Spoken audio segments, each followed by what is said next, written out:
First, let me affirm something really important. God-fearing couples have not just the permission, but the blessing to embrace and enjoy their sexuality within the bonds of marriage. Your desire to explore and express your intimacy in new ways with your wife is both normal and I'd say very healthy. It's a beautiful part of growing closer and experiencing joy together. Welcome to the Get Your Marriage On podcast. I'm your host, Dan Purcell, a Christian marriage and intimacy expert and coach.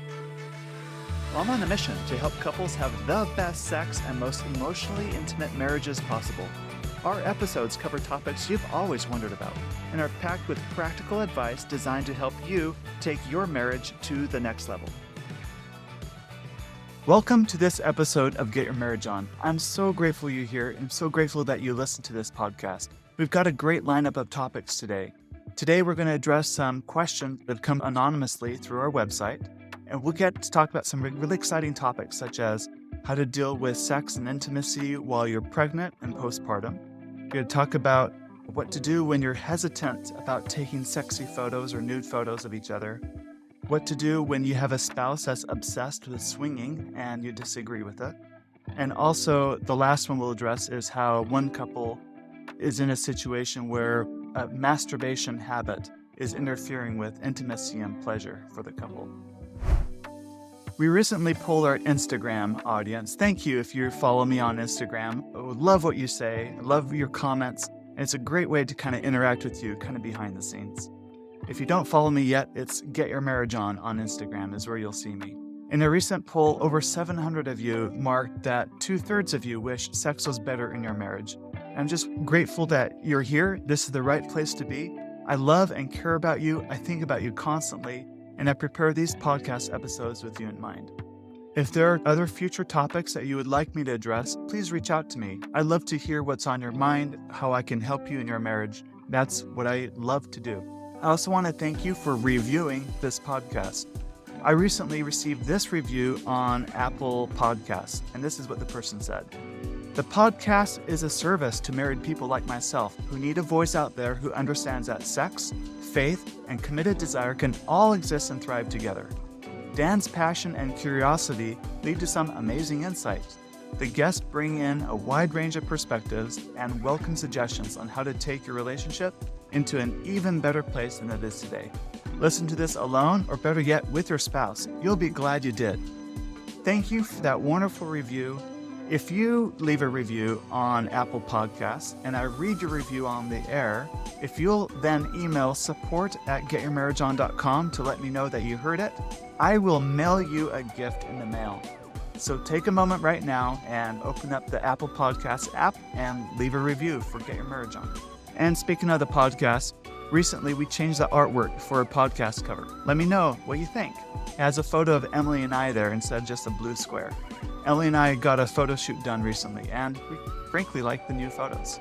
We have our upcoming retreat around the corner, and bad news, we've sold out for the retreat. So if you're hoping to come, we're out of room. Thank you to everyone that has purchased the tickets. So if you want to come to a future retreat, be sure to check our website and join the waiting list for when we announce the plans for our next retreat. Speaking of which, I have something really big planned and coming up soon. It's a new program. It's a way to bring much of what happens at the retreat as far as content and the experience goes, and to bring it into your home in a way that's more affordable, especially for those that really can't attend a retreat. So stay tuned for those things.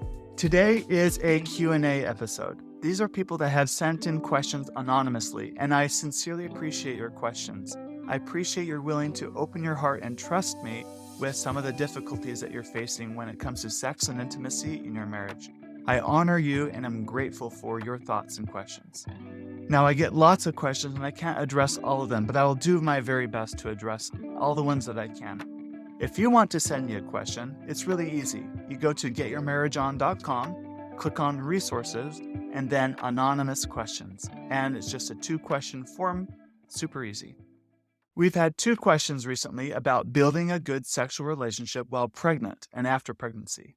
Before you tune out here thinking you're not yourself dealing with pregnancy right now, I encourage you to listen anyway, because these principles will apply when life circumstances put you in a situation when there are things getting in the way of getting it on.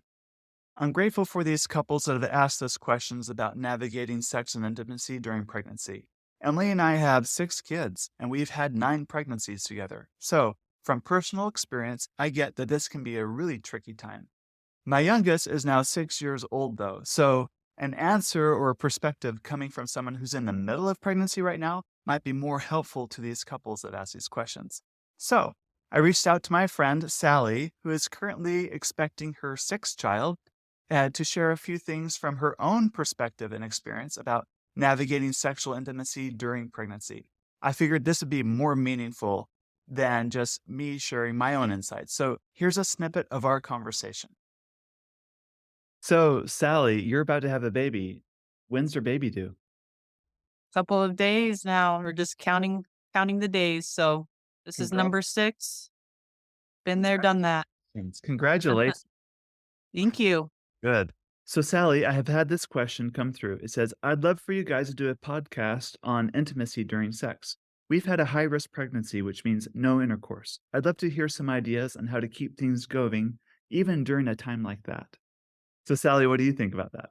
So I haven't had the no intercourse prescription as far as like the high risk part, but I've had lots of kids. I'm about to have my 6th child, and many of my pregnancies have come with not just morning sickness, but it's extreme morning sickness called hyperemesis gravidarum.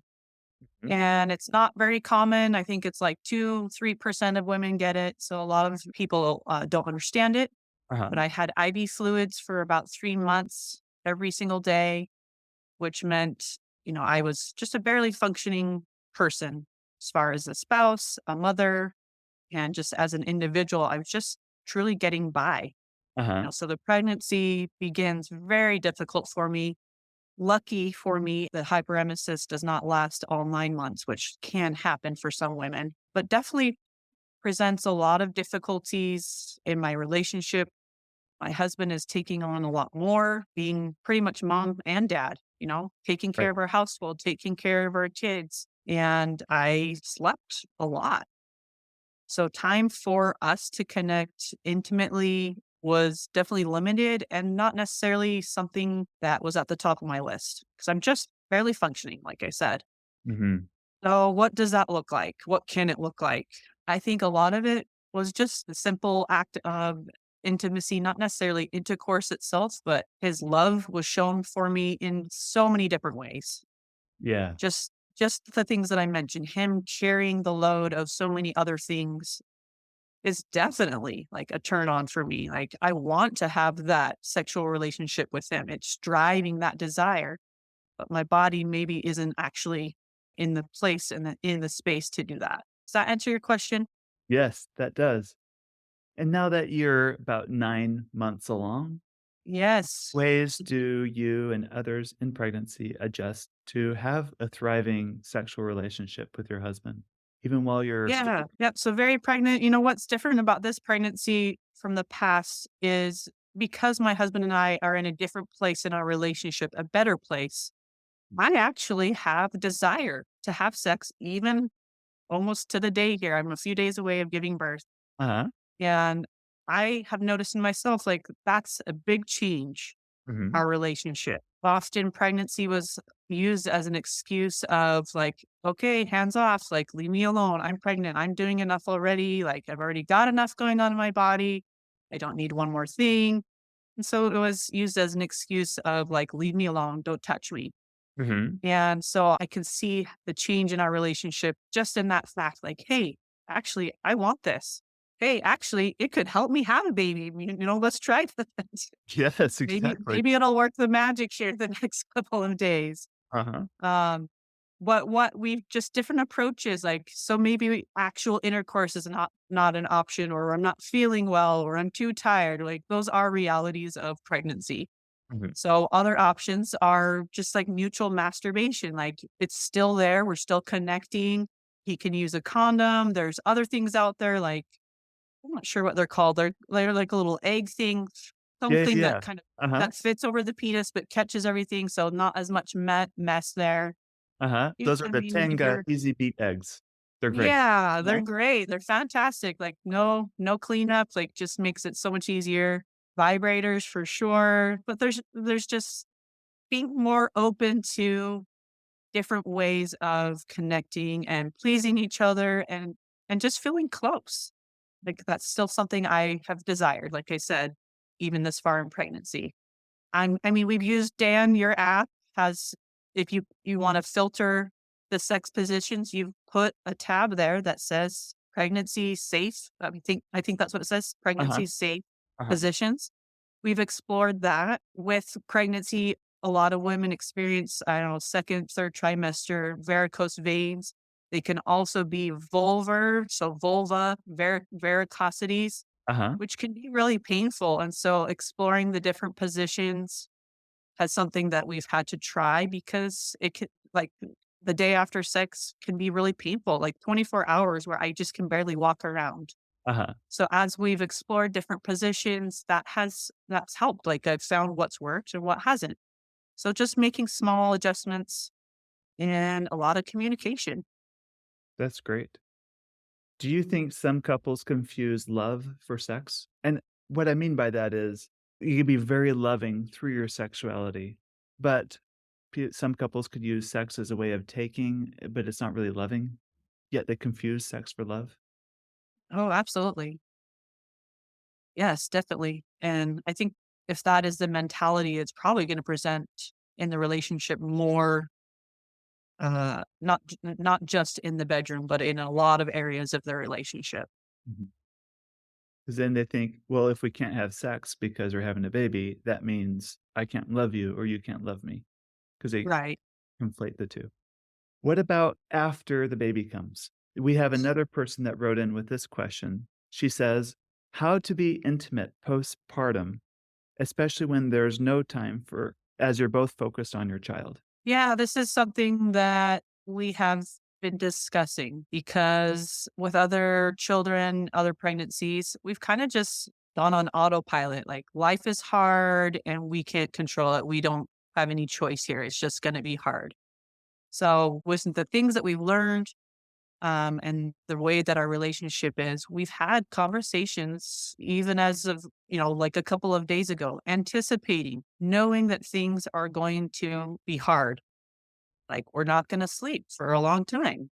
That Uh-huh. in itself makes, your relationship, whether it's sex or not, it just makes things harder. Hmm. So I think having the conversation, like, what can we do? What can we anticipate to make things better? What communication can we have when things are hard? I mean, with that, you have 6 weeks postpartum that there's no sex. Uh-huh. Personally, for me, I that's gonna be hard. I'm going to want to have sex during the 6 weeks. Uh-huh. So, what can that look like? What can it be different? After that, I think it's each person listening to their body, for the woman especially, listening to her body, making sure that she's healing and taking the steps necessary there, make sure she is comfortable. Again, I think a lot of it's just communication, just being open and having those hard conversations with each other, deciding what does sex look like? Intercourse, does it look like something else?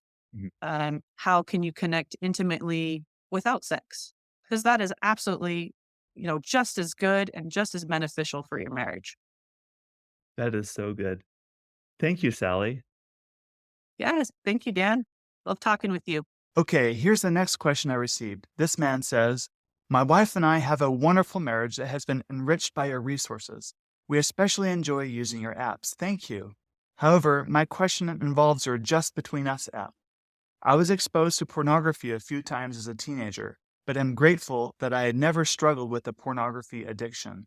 Also, my wife and I grew up in the era before cell phones, so sexting and all the dangers associated with cyberspace was never a part of our personal culture or upbringing. Having said all that, however, I'd really love to be naughty with my wife concerning nude photos of her and even myself. I was even tempted to purchase the DIY boudoir photo package for her they offered last month, but was too scared to do so. In our sexy, playful, and intimate moments, I've teased that I want to take her picture. She smiles and says, go for it. But I had this huge fear that our images will be out there somewhere in cyberspace for others to see. And deep down, I know she shares this concern too. Even with the Just Between Us app, I wonder, how secure is it? And if I'm being honest with myself, is it normal for me to want pictures of my wife in that way? Thank you in advance for your help, and thanks again for showing God fearing couples that it's okay to embrace and enjoy our sexuality in marriage. Thank you so much for reaching out with your question and for your honesty. It's heartwarming for me to hear how our resources and apps are enriching your marriage.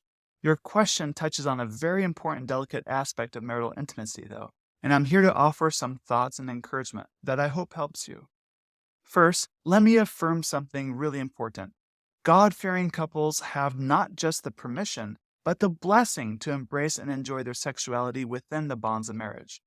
Your desire to explore and express your intimacy in new ways with your wife is both normal and I'd say very healthy. It's a beautiful part of growing closer and experiencing joy together. I understand, though, the concerns you and your wife might have regarding technology, especially when it comes to something as personal as sharing nude photos with each other. It's okay to be unsure or worried about the security of digital spaces. This is why I designed the Just Between Us app. I wanted something that I felt safe, where my wife and I could share these kinds of materials together without the worry of it accidentally showing up somewhere that I did not want it to go. So, in designing the Just Between Us app, I've taken substantial measures to ensure the highest possible level of security to keep your intimate moments just that, just between you. However, I recognize that in today's digital age, the worry about privacy is ever present and very real for many couples. So I don't know if you'll completely be resolved of that caution or that fear that you have of your photos. So, what do you do about it? There are some other wonderful alternatives you can consider. For example, you can use a Polaroid or an instant camera. These cameras offer the immediacy of capturing your intimate moments while keeping them offline and in your hands only. Another alternative is to use a digital camera that isn't connected to the internet, so don't use your cell phone. That way, your photos aren't automatically backed up to the cloud and you have full control over how and where they're stored. Then you can decide what you want to do with those photos, whether it's keeping them in a private album or something else that respects your comfort and privacy. I just want to share another story that might give you another perspective. A while back, I received an email from a man who recently lost his wife in a tragic accident. Amidst his deep grief, he expressed gratitude to me for the intimate photos that they had shared during their marriage on the Just Between Us app. These photos weren't just about the excitement of being nude and naughty. They also held profound emotional significance for him, capturing the intimacy and love they shared. It was a reminder that these moments are treasures, capturing the depth of their connection in their marriage in a way that words just sometimes can't do so. So I encourage you to try stepping a little outside your comfort zone. Growth and new experiences often come from pushing ourselves beyond our usual boundaries anyway. So, start small, see how it feels, and then communicate openly with your wife about the experience. Remember, it's about adding another dimension to your intimacy, one that brings joy, connection, maybe even a bit of playful naughtiness into your marriage. Embracing this part of your relationship could be a beautiful journey of discovery, so go ahead, explore together, and see what goodness comes from it. The next question is from a wife, and this is what she says. My husband is obsessed with swinging and seeing and talking about me with other people. We've dabbled in it, but I always feel super guilty about it. He thinks it's okay because we are married and whatever we do is biblically acceptable as long as we both agree to it.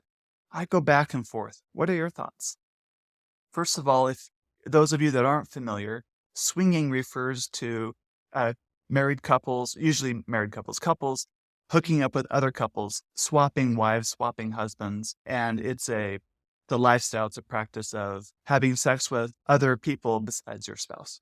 I'm grateful that you emailed this question to me because I understand that navigating the feelings where you feel torn between wanting to make your husband happy with his obsession and staying true with your own feelings can be really challenging.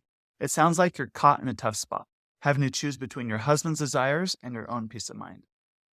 Listening to your heart is going to be really crucial here. If you're feeling guilty, it might be an indication that these actions are not in alignment with your personal integrity or the values that you hold. So guilt often serves as an internal compass, signaling when we might be veering off our path of authenticity. So, I suggest you consider the long term here. It's essential to ponder what continued engagement in the swinging lifestyle could mean for you and your marriage. Ask yourself, what are the potential outcomes of dabbling in swinging? The fruits of our actions often reveal their true nature. As it says in the Bible, you will know the tree by its fruits. By examining the results of engaging in swinging, for example, you can ask yourself whether these experiences are bringing you closer together or creating a wedge between you. Are they enhancing your connection as a couple? Or are they introducing elements of doubt and insecurity? Is it undermining the intimate connection between you? I believe living with integrity is foundational for fostering deep intimacy in a marriage. If fostering a close, intimate relationship is your goal, embracing honesty with yourself and your partner is a step forward towards preserving the sacred bond that you share. While I hesitate to definitively state what is and isn't biblically acceptable, like you mentioned in your question, I can share some of my personal observations. In my experience, couples who embrace swinging often don't find it conducive for deeper intimacy. While these couples might remain together, the intrinsic connection that defines a profoundly intimate relationship tends to diminish over time. It erodes that intimate foundation in the relationship. On a biological level, I believe sexual engagement creates bonds and triggers emotional and physical responses unique to intimate relationships. The endorphins and hormones and chemicals released during sex are there to bond us to the person that we're sexually with. So, the implications of sharing these sexual experiences outside the marital bond are complex and are worth considering in your decision making process here. I also recognize there are times when having a backbone and disappointing your spouse in the name of integrity is sometimes the right thing to do. So follow your heart on this one. Think long term, look to the fruits, and hopefully you can find a path that honors both you and your husband's needs while maintaining the integrity of your marriage. Here's the last question that I will be addressing on today's podcast. This wife says, "Thank you for all you do to help couples develop better sexual relationships. I've been married for 4 months now, still in the honeymoon phase, and definitely still have a lot to learn. My husband had a masturbation addiction before we were married. It is now affecting our sex life. I told him I would allow him to masturbate only when I am present. The main issue with this is that he only ever comes for himself. There have been only a very few times that he has come for me from something I was doing to him. This usually leaves me feeling that I cannot do enough to satisfy him. He can last a very long time before he reaches orgasm, and it can get tiring for me after 2 or 3 hours. He says I am doing a good job, but I feel so inadequate. I kept thinking I just need to improve my techniques or force myself to continue going for it longer before I stop. But after the past 4 months of almost daily sex and trying a huge variety of things, I'm getting discouraged when he still doesn't orgasm from what I do to him. I do not like that he always has to resort to masturbation to finish. We have discussed this, and he understands how it makes me feel. But we have also tried blowjobs, hand jobs, and penetration without him touching himself, and it very rarely ends in orgasm. I can only recall a couple times that I have been the one who made him come. I am not opposed to having his help or even letting him masturbate to finish at times, but preferably, most of the time, I would like to be the one to give him what he needs without him having to do it himself. We have tried taking longer breaks between sex sessions, but he often caves and either masturbates or begs for sex. The longest we have made it without doing anything was 3 days. He has mentioned that buying toys might help us. I want to feel like I can be the one to give him the pleasure he needs and deserves, so I hesitate on if toys will help accomplish that. I have brought up going to a sex therapist, but he says he doesn't feel like we are at that point where we need that yet. What can I do to keep from getting discouraged and feeling that I am not good enough? Do I need to shut down his masturbation habits completely? Should I try going to therapy without him? I look forward to hearing your advice. First off, congratulations on our recent wedding, and the honeymoon phase is a very special time, filled with learning and growing together, and also filled with some surprises, it seems. It's clear that you're both committed to developing a healthy and satisfying sexual relationship, which is good and wonderful to see. It sounds like you're definitely facing challenges with your husband's past masturbation habits, and it's affecting your intimacy. It's not just affecting your sexual relationship, but the intimate connection too. It's understandable that this would lead to feelings of inadequacy for you and frustration. I want you to know that I have compassion for you and I know how this habit can be interfering with your connection, and I really want to help. I highly recommend exploring sex therapy or sex coaching sooner than later. As a sex coach myself, I know that the coaching process can offer valuable insights and strategies tailored to your specific situation. If you're interested, I'd be more than happy to work with you individually or as a couple to navigate this journey together. Our brains are incredibly adaptable, learning and reinforcing behaviors through repetition. This is often called the myelin effect, where, as they say, neurons that fire together wire together. Your husband has, over time, conditioned his body to respond in a very specific way to achieve orgasm. To shift this pattern, he would need to actively engage in retraining his body to find pleasure and climax through shared sexual experiences. I recognize that this can be very frustrating for you. However, it's really crucial that you remember that this change must be something he genuinely wants for himself. It's not something you can decide or do for him. Of course, you can threaten him, pressure him, control him, but I don't think any of those things will solve the thing. It's got to be something he chooses himself. At the heart of your concern that you emailed me, it seems that it's a feeling of inadequacy, which is leading to a desire for you to control your husband's habits. And I don't blame you. It's important, though, to confront and challenge these feelings of control. Ask yourself, what do you want this marriage to be about? Do you want this marriage to be one where there's control to manage your feelings of inadequacy?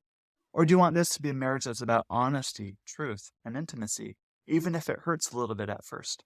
Please don't misunderstand me. This shouldn't sound harsh, but marriages where control becomes the default end up having much more problems and difficulties down the road. So, because you're newly married now is a good time to recognize your tendency to go to control. When I say go to control, these are things like saying you're not allowed to masturbate unless I am there, or you need to shut down your masturbation completely and only have sex with me. That's like a control move. You're putting yourself in a position of authority over him where you're taking a one-up position in the dynamic of your marriage. I know you have good intentions behind this, but I encourage you to think about this a little bit more broadly.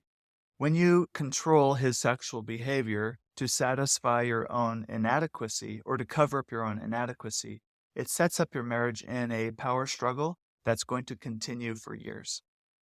So the solution then is recognizing that your husband's really the only person that can change this if he wants to. And I recognize that this means your husband may not choose to change his habit, which will be very heartbreaking for you. But he might choose to change on his own too. But unfortunately, that's not in your control. That's 100% up for him. So what do you have control over? You have 100% control over your response in this situation.